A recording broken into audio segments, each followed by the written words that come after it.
Get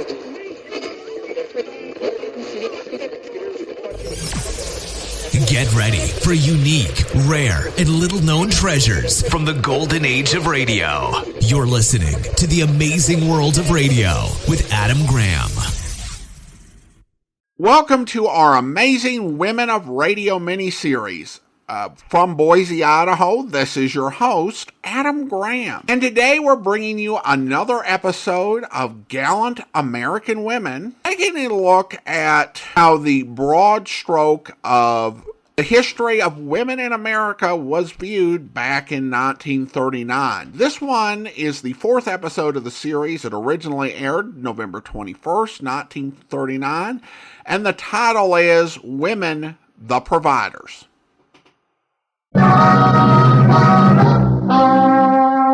Gallant American Women.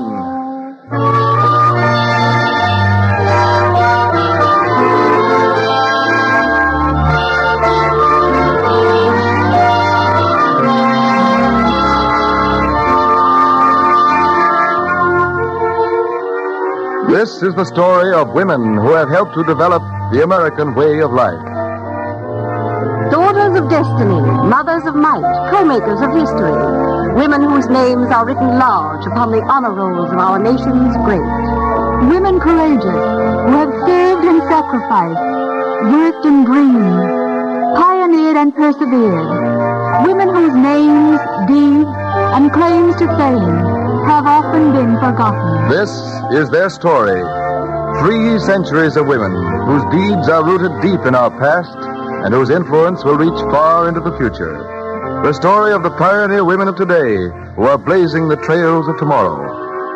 The United States Office of Education and the National Broadcasting Company take pride in presenting the 4th chapter in this epic tale of women in the making of America.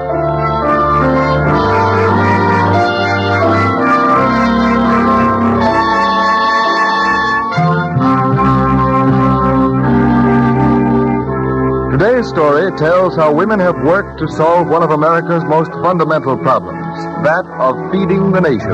It's the story of Women the Providers.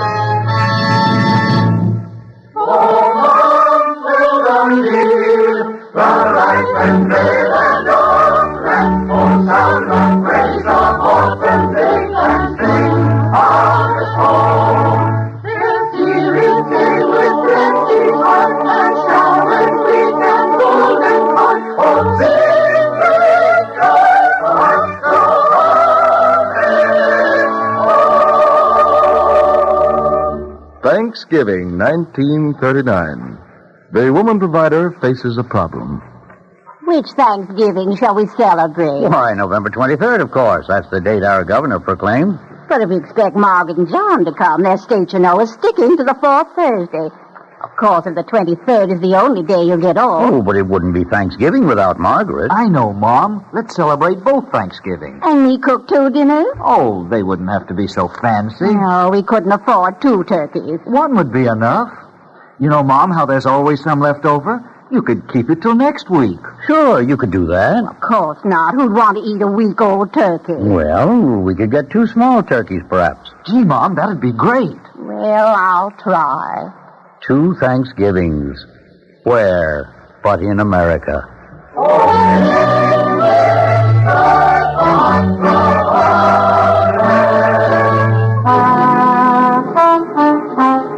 But in 1620, America knew no Thanksgiving. That November, as the Pilgrims huddled about their fireplaces, beset by the chill and terror of a wilderness night.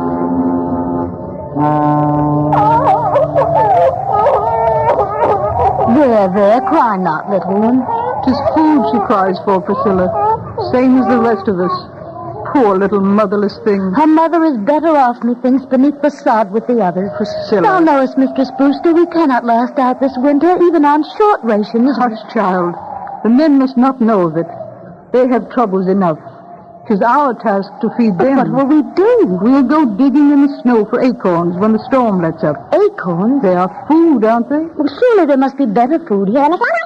Oh, they know how to hunt and fish, and the secrets of forest food.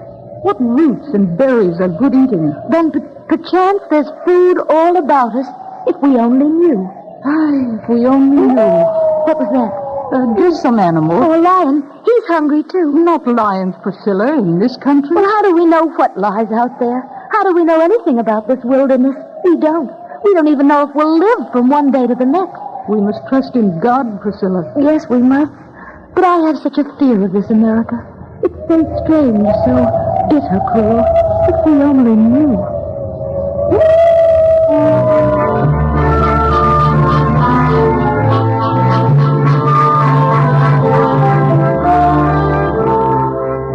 Pilgrims starved in the midst of plenty, in a forest abounding with game that they couldn't track, foods they didn't understand.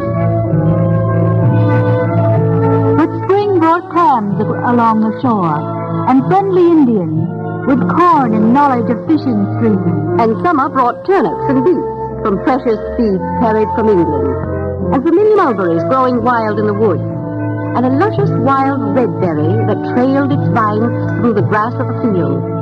Strawberry, the Pilgrims called it. And autumn brought a field of waving tassels and rich golden grain, full orders for the Pilgrims, and a feast of Thanksgiving. The blockhouse on the hill above Plymouth Rock buzzed with the excitement of preparation. Think of it, a whole week of feasting. Keep that spirit turning, patient. Yes, sir. I vow, did you ever see so many turkeys? A whole week of cooking, say I. 4 women and a few maidkins, feeding 120 hungry men. And 90 of them Indians, besides. Praise be, we have an Indian woman to help us. I never should have thought I could make hasty pudding of cornmeal and water. And those delicious beans she cooks, baked in a pot in the ground. Lizzie, what's that you're mixing now, Tower Clear? Soon Tower Clear show you. There's something mysterious, methinks. She had to fetch a certain strange kind of corn. See, white grains, each with a tiny point on the end, and she's shelling them into my warming pan. I vow, if our friends back in England could see us now, using bed warmers for cooking and mud ovens for baking. And getting sugar out of maple trees. Yes. And eating milkweed sprouts and cattail shoots. Do you remember, Mistress Brewster, that night last winter when you said that there might be food all about us if we only knew? Yes, Priscilla. Yes, I remember. We have much to be thankful for. I'm thankful for Tower Clear. Why, look, she's closed the lid of my pan, and she's holding it over the fire. Now I show you what I fixed. Listen! Heaven protect us! Why, it sounds like gunpowder in here. Now, Tower Clear show you. See? Cotton! The pan's full of cotton! No, it's hard. It's corn. The corn has popped inside out.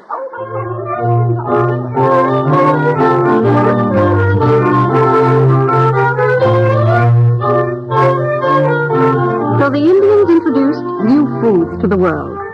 Corn, a richer treasure than the gold of Montezuma. Corn that would save the colonies, feed the pioneers as they pushed westward, make America the granary of the world. And potatoes. Together they would end the great famine that had scourged mankind. Tomatoes, cultivated by the Incas, and the little red berries of the poison nightshade family, into a rich new food. And as the women of the colonies learned to know and to understand the foods of this strange new world, they found new ways of using them, new dishes. Pies. Oh, I'd like to build a monument to the woman that first invented it. Anybody that can take such common ordinary things as flour and lard and make a creation that will melt in your mouth. Apple pie, steaming with cinnamon and savory goodness, or mince.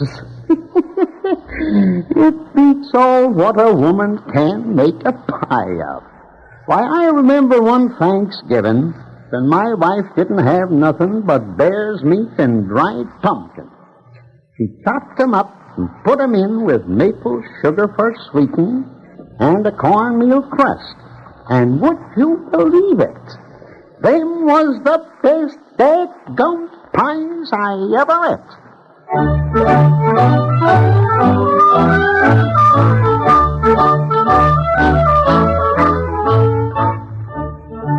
Food for America. The New England kitchen kitchen, shining with brass and pewter and copper kettles, smelling of savory and thyme, busy with butter paddles and soup ladles, tankards and porringers. Good morning, Mother. Good morning, my dears. What's the boss? You can help me with breakfast while the rest of the children tend to their chores. All right. Lemuel. Yes, Mother? Go fetch some wood to lay on the fire. I just filled the wood box, Mother. Queer. It looks empty to me. Must be my eyesight. Suki, you can go on with your turning while Hetty makes the cheese. Yes, sir. And Samantha. Yes, Mother. You better make some new yeast to add to the old. We've a mite of bacon to do today. What's for breakfast, Mother? Oh, the usual thing. Squash relish, cucumber pickles, some donuts, and a couple of apple pies. Be sure and have plenty of buckwheat cakes with lots of butter and maple syrup. Your father will be hungry when he comes in from the barn. Just had a snack when he got up, taking coffee with ham and potatoes. Food for America. Brawn and muscle for a brave new world. And in the South, where women presided over great plantations, with servants to wait on them hand and foot. And at Mount Vernon, where America's first lady presided. I declare, Belinda, I honestly believe I'm the busiest one of you all. Reckon you is, Miss Martha, excepting for me. I get powerful tired toting these yard keys about. First to the storehouse while you get out some lasses. Then to the smokehouse while you examinates the meat. And then to the dairy. Well, today, Belinda, you can sit right here in the kitchen. At least till I get this cake made. You mean you're going to make it all yourself? Well, I may need some help with the beating, but I wouldn't trust anyone else to mix it. Not with a mother-in-law like mine, who really is a cook coming for dinner. Now, let's see. Take 40 eggs, divide the whites from the yolks, and beat to a froth. Food for America. A new nation facing the world with larders full. And George Washington issued a proclamation. Now, therefore, I do recommend Thursday, the 26th of November, that we all may unite in rendering unto God our humble thanks for his kind care and protection of this country previous to its becoming a nation, for the great degree of tranquility, union, and plenty which we have since enjoyed, for the civil and religious liberty with which we are blessed, and also that we may then unite and beseech him to promote virtue, knowledge, and the increase of science among us.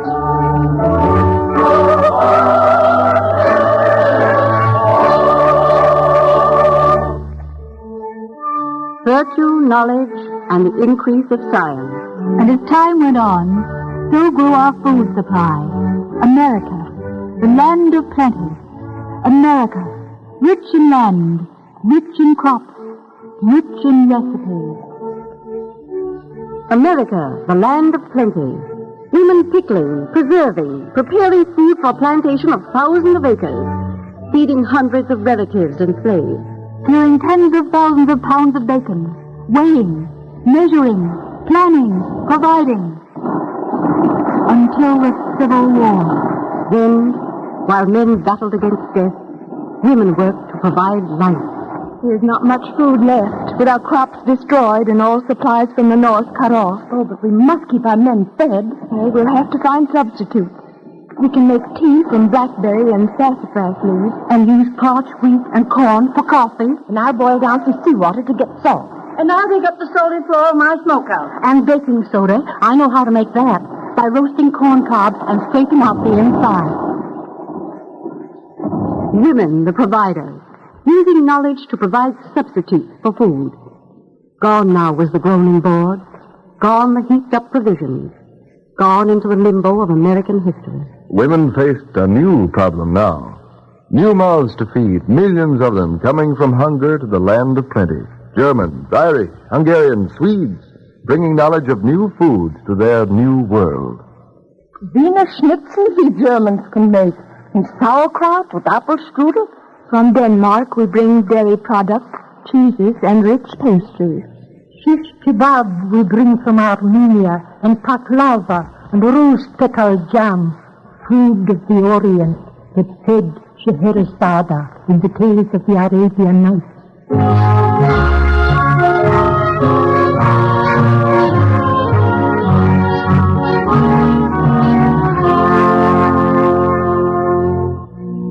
America, the land of plenty, heir to the foods of the world, treasure trove of centuries of culinary knowledge brought from the four corners of the earth.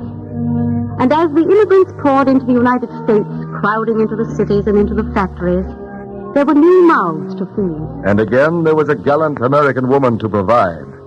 Juliet Corson of New York City. In 1874, she gathered working men's wives into her home. Women with shawls on their heads and thin, hungry faces.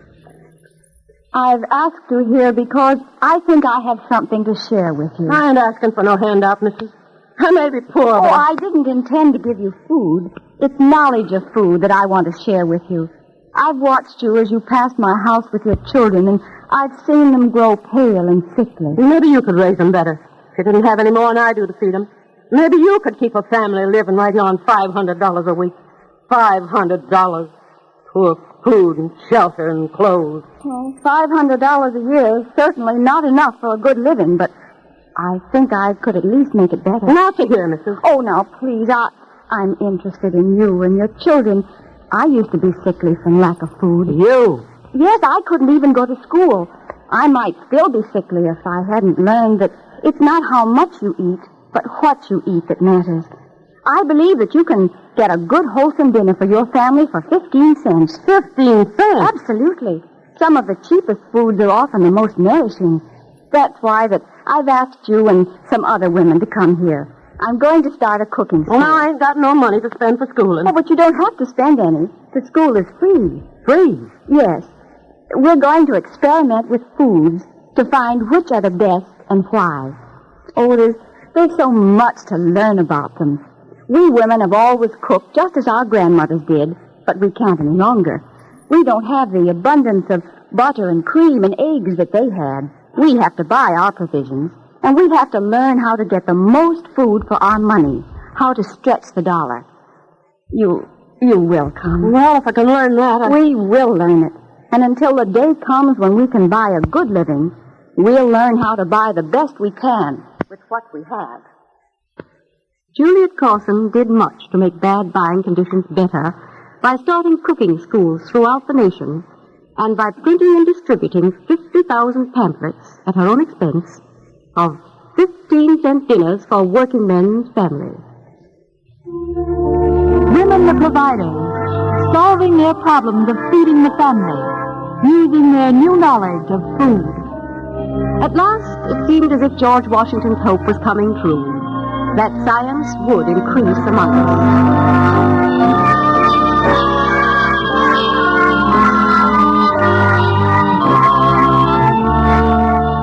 The increase of science, the science of food. Women were learning how to provide, and other women were teaching them. Fanny Farmer, mother of level measurements, who took the guesswork out of cooking. And Marion Harlan. Or rather, Mary Virginia Horace Terhune. Marion Harlan was the pen name I chose when I started out to be a novelist.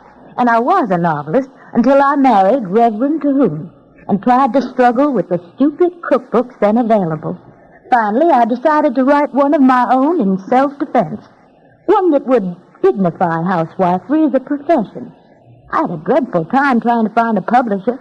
They said no one would ever buy a cookbook.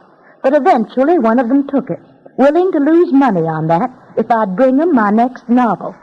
Well, I never wrote a next novel. That cookbook became a bestseller, and I was to spend the rest of my life writing about homemaking and cooking. It's not great literature, I know, but it is useful knowledge.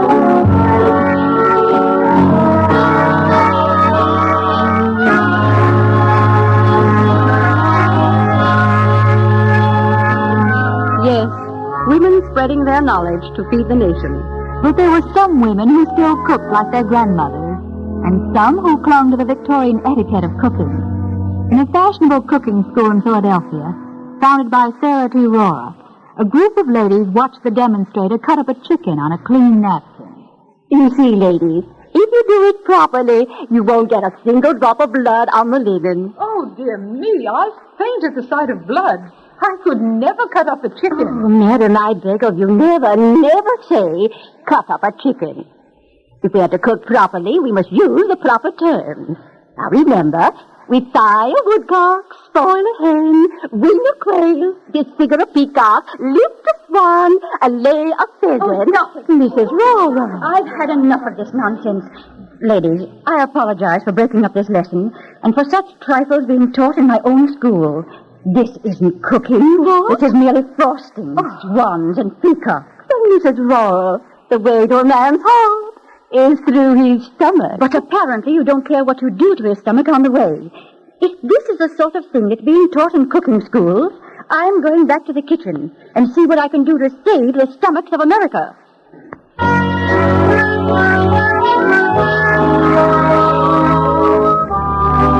Sarah Rora's Diet Kitchen became a model for the nation, a source of new knowledge where doctors could learn how to feed their patients special foods for special diseases. And in Boston, another woman was exploring the science of food. Ellen Richards, first woman to win a Bachelor of Science degree from the Massachusetts Institute of Technology. Now she had established a woman's laboratory at the Institute. And in her New England kitchen, she was supervising the cooking of school lunches for the children of the city. Be sure they get plenty of spinach, Martha. Which of you folks is Ellen Richards? I'm Mrs. Richards. What can I do for you? Sure, and I'm the one that'll be doing it for you if you don't stop starving our daughter. Starving? Who is your daughter? Bridget O'Grady, and a fine broth of a girl she was, too, till she started eating them school lunches. Bridget is sick. No, she ain't exactly sick. Yeah, but I'm a-thinking she will be if she don't get back her appetite. She won't eat anything we put in front of her. Well, what do you put in front of her? Why, potatoes, of course, and mulligan stew when we can get it. And her up with her nose like she never ate 'em before. Miss Richards gives us greens, she says, and corn pudding. And milk, she says. Why, Bridget won't even touch tea anymore. Yeah, she won't touch nothing that's good, solid food. No, but those other foods are really better for her. You see, we've been studying nutrition. No, what? Nutrition. The nourishment value of foods. Now, take this corn pudding. Corn pudding? Say, sure you'll never get me to take that. You can't make an Indian eating corn out of an O'Grady. Oh, but it's good for you. We don't care if it is. We don't want to eat what's good for us. We'd rather eat what we'd rather.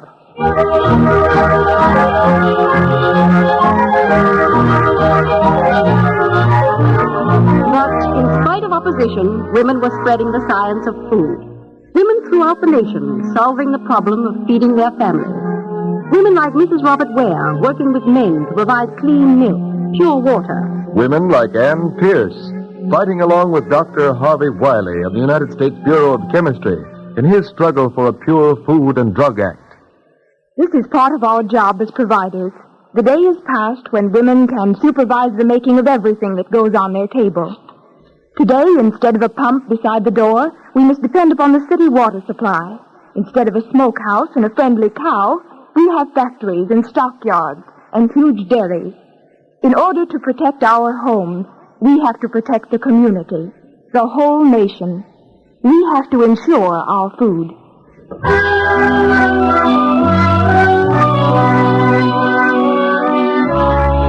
Still the people came, millions of them, to the land of plenty, crowding into the tenements.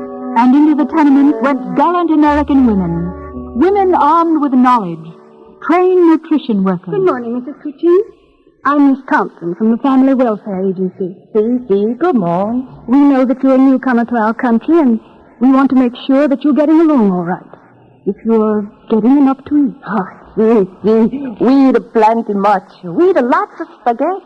Oh, but just spaghetti isn't enough, Miss Cucci.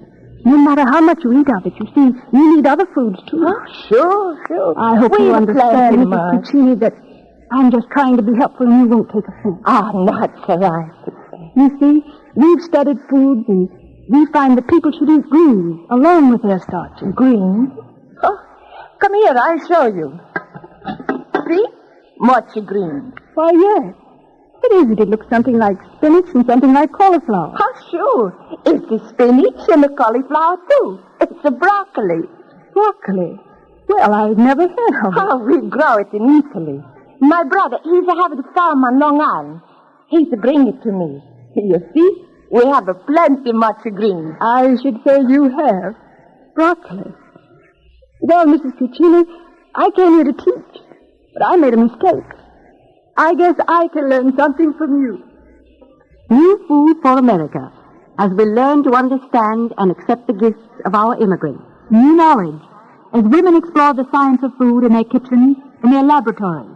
In 1923, the United States Department of Agriculture established a Bureau of Home Economics to test foods, experiment with recipes, and spread knowledge throughout the nation.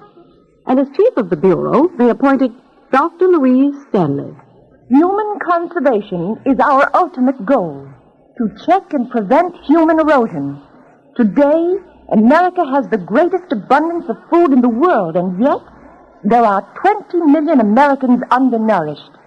The women of this nation spend $10 billion a year for food, yet even our wealthiest families get less vitamin B than the parish poor did 200 years ago. We think Americans are the best-fed people in the world and point to the fact that our children are taller than we were at their age. Yet, 75% of those children entering school at the age of 6 have physical handicaps, many of them caused by malnutrition. Food for America, for a table that knows no limit of distance or season. What are you doing to provide it? 1939. In a laboratory at Columbia University, a woman has been at work for the past 30 years, feeding food to hundreds of white rats, testing their health, their growth, their decay. She is known throughout the land as Dr. Mary Swartz Rose, foremost woman in the science of nutrition. Today, she says she is doing the most important and exciting work of her career. Teaching the school children. If we are to develop adequate nutritional food habits in America, we must train our children in its fundamentals before their ways of life are too firmly fixed. And in the 19th century, the poet-philosopher John Ruskin said, Cookery means the knowledge of all herbs and fruits, of balms and spices. It means all that is healing and sweet in the fields and groves. It means carefulness and inventiveness and willingness. It means the economy of your grandmothers and the science of the modern chemist. It means much testing and no wasting. It means English thoroughness, French art, and Arabian hospitality. And, in fine, it means that you ladies are to be perfectly and always loaf-givers.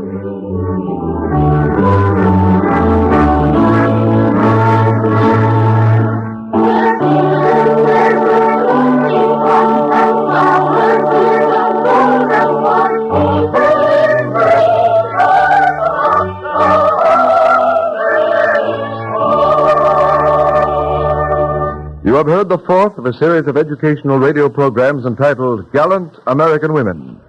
Today's broadcast dealt with women the providers. Through the cooperation of the Columbia University Press, the complete script of this broadcast is now available. A list of good books to read, which will help you become better acquainted with today's program, is also included. For your copy, send 10 cents to Gallant American Women, Washington, D.C. I repeat, Gallant American Women, Washington, D.C. Next week's program deals with refugee women, women of the world who have found a haven in the United States. And after that, Women Are People, the glorious fight for suffrage. If you wish a complete listing of programs through January 1940, write to Gallant American Women, Washington, D.C.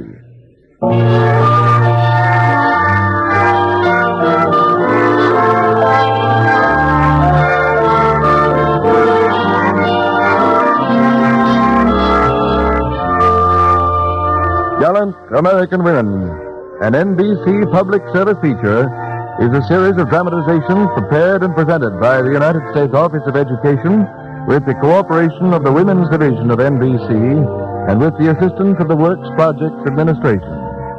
Script by Jane Ashman, Program Supervisor Eva Hansel, Historical Consultant Mrs. Mary Beard of the World Center for Women's Archives. Original music by Rudolph Schramm.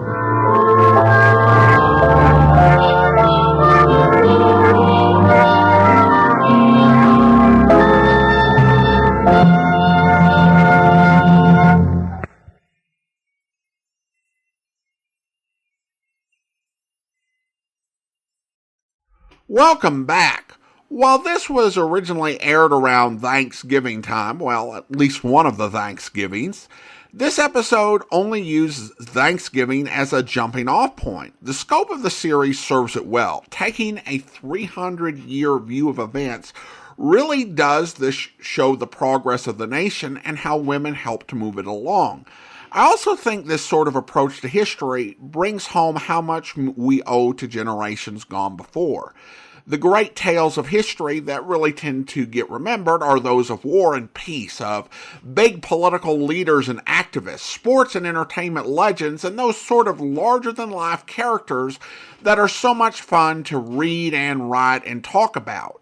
But so much of human progress is owed to people who do a job for the love of it and for the benefit of their community and family.